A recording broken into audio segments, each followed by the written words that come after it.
feel like our discussion so far, in our previous videos as well, has kind of been hinting and almost leading us towards Benedict Anderson's work on imagined communities, written in 1983. I don't know if you've heard of this.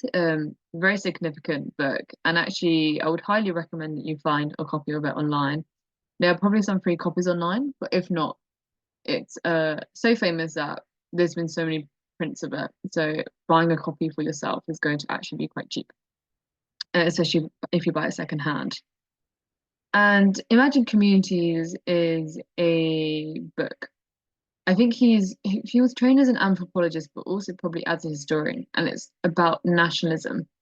And the idea of it being imagined comes from the fact that the members of even the smallest nation will never know most of their fellow members, meet them, or even hear of them. Yet in the minds of each lives the image of the communion. Communities are distinguished not by their falsity or genuineness, but the style in which they're imagined.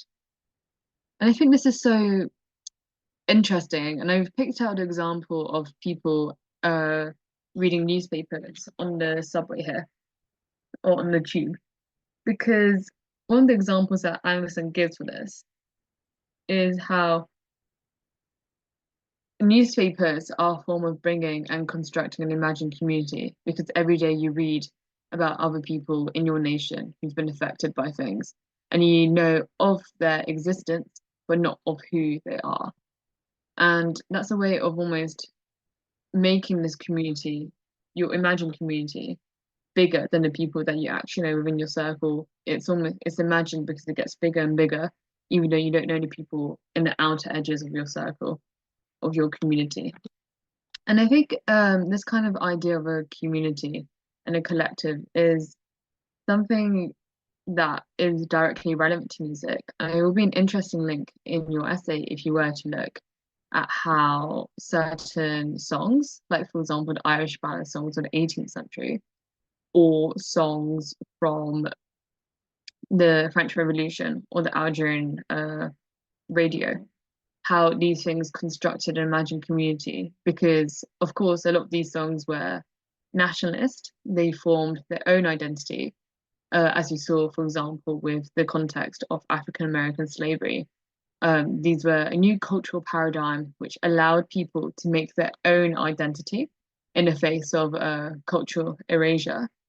And this, I think, would be really, really interesting.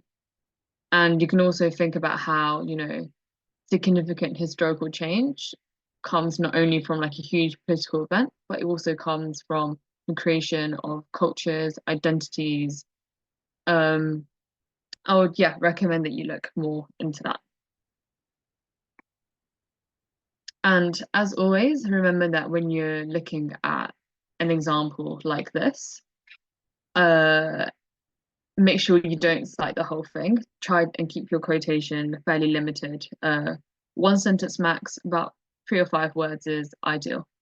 And I haven't done this here, but this is because you need the context of the paragraph, and it makes it a lot easier for you to figure out what Anderson is actually saying.